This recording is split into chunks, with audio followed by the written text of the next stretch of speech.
ayan, meron kaming nakitang marami ito pero ito yung portion kasi na magkatabi ito. Ito yung tinatawag na tawa-tawa. Ayan. Yan po yung ginagamit doon sa mga nadedengge. Ganyan po itsura ng tawa-tawa. Ayun ang kasama ko magbunot ng damo. Lumupagi na. Alam niyo po ba yung lumupagi? Ayan, umupo na ng diretso. Sumalampak.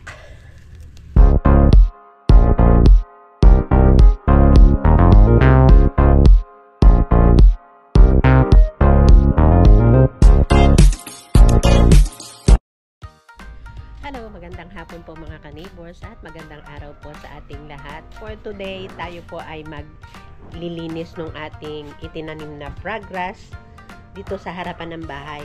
Medyo lagi kasing wala sa bahay. So, napabayaan na po. Tinubuan na siya ng maraming damo. Okay, sige, pero before po tayo maglinis doon ay thank you po muna uli sa inyo at Happy New Year. Thank you po sa pag-support nyo at sa pag-nood nyo ng mga videos namin at dun po sa mga bago na napapadaan. Salamat po sa chance na naibigay nyo para ma-share namin yung mga content ng videos namin.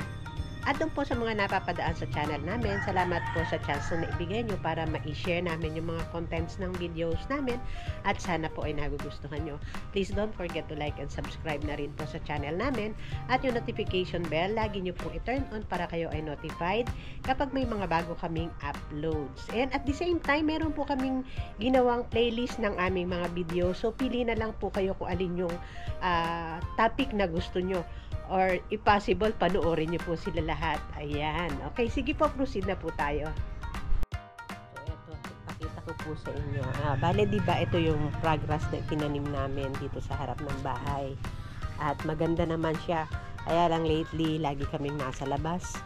Kaya, ayan, tinubuan na po siya ng mga ibang damo. Ayan yung itsura. May mukhang gamol na po siya. Yan po yung ating gagawin for today. At partially nagawa ko na po ito kanina. Tingnan nyo yung nangyari. Ito kasi yung napakaraming damo na tumubo. Malalaki na siya. So, ang nangyari, hindi na nakaka-penetrate masyado yung init, yung araw. Ito ang nangyari sa kanya. Ito yung nilinis ko kanina nakapiraso. Ang nangyari, maraming namamatay o natutuyo mga dahon noong mga damo at saka yung dahon ng puno. Ayan, nangyari sa kanya ay naano siya, parang nabulok yung ibang dahon, nabulok yung ibang puno kasi nga hindi na siya nakakasagap ng enough sunlight at natatabunan siya ng mga dahon na nagiging dahilan kung bakit siya ay ayan, ang pangit tingnan. So, lilinisan po natin yan today para po maabunuhan uli at nang gumanda na uli siya.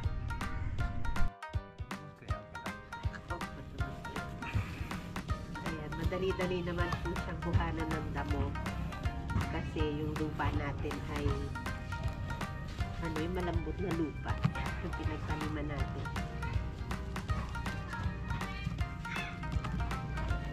Pangit kasi pagka maraming ganito, tingnan yung itsura dati kita pala.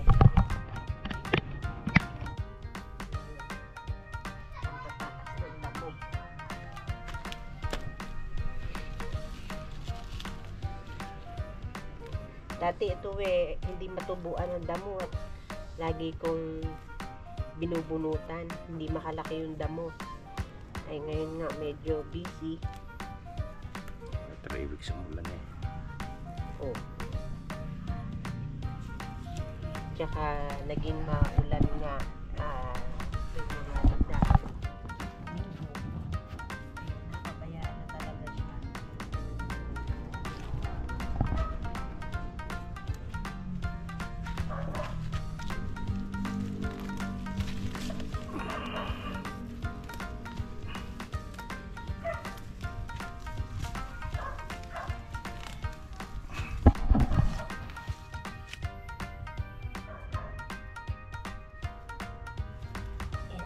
ang tawag sa damo ito. Napakahirap naman bunutin. Ang tigas eh. Hindi naman pala lahat.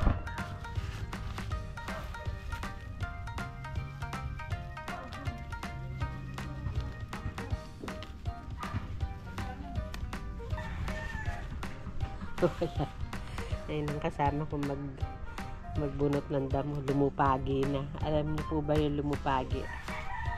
Ayan, umupo na ng diretso. Sumalampak.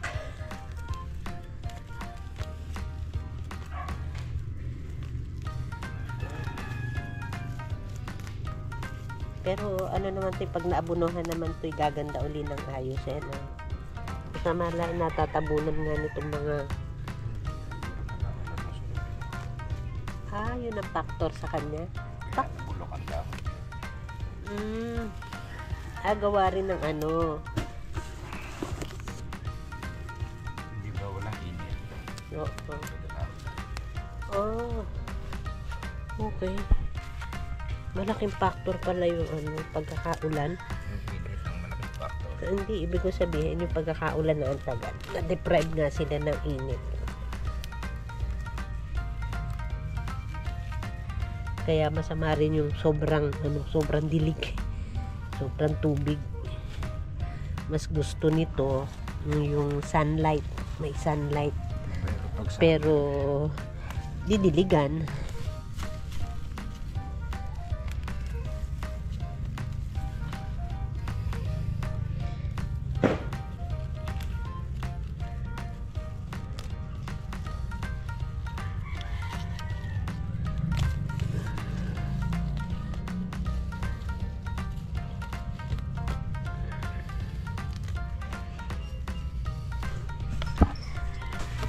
Ngawit eh.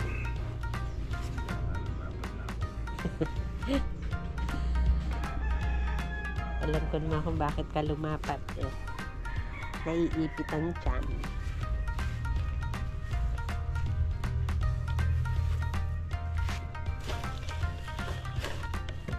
Kakapiraso yung aming lagayan ng progress, pero ang dami na agad ng damo na nahukay namin, na nabunot namin.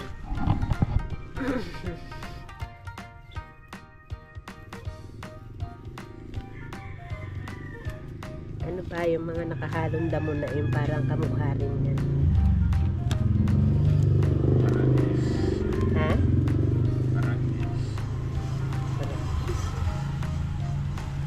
Mataas yun.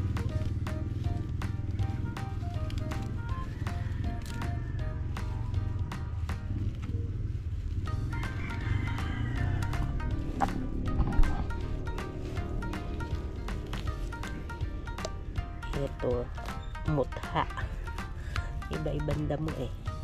Pero malupit itong malupit yung mutha kasi dumadami yung kanyang laman. Pag dumami yung laman, ibig sabihin, parami siya.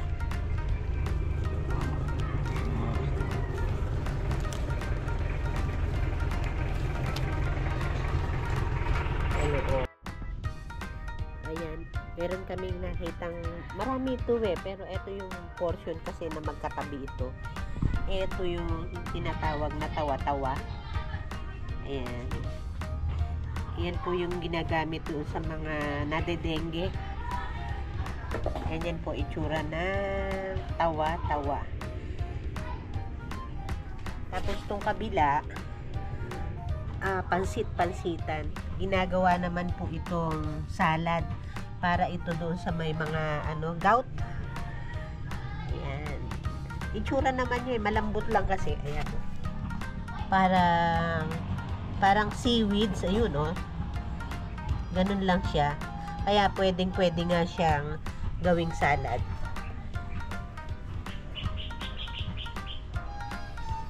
Kaya yung mga mga gamot, mga halamang gamot, talaga namang makikita natin sa tabi-tabi lang. Hindi natin alam minsan, lalo kung hindi nga kakilala. Yun pala yung gamot na. Ayan, malawak na aming nalilinisan. Bali ang naging cost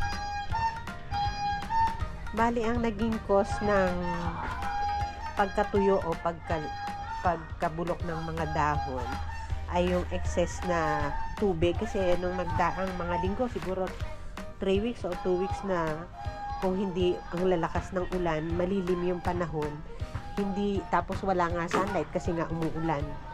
Ayan yung nagiging epekto sa halaman. Sobra sa tubig, kulang sa sunlight. Ha? Ragros na. Oo nga pala. Hindi pala halaman kasi dito nga sa place namin kasi halamanan. Kaya, at ito ginagamit sa landscape, kaya naging term ko ay halaman. Pero ito ay damo lang. Ayan.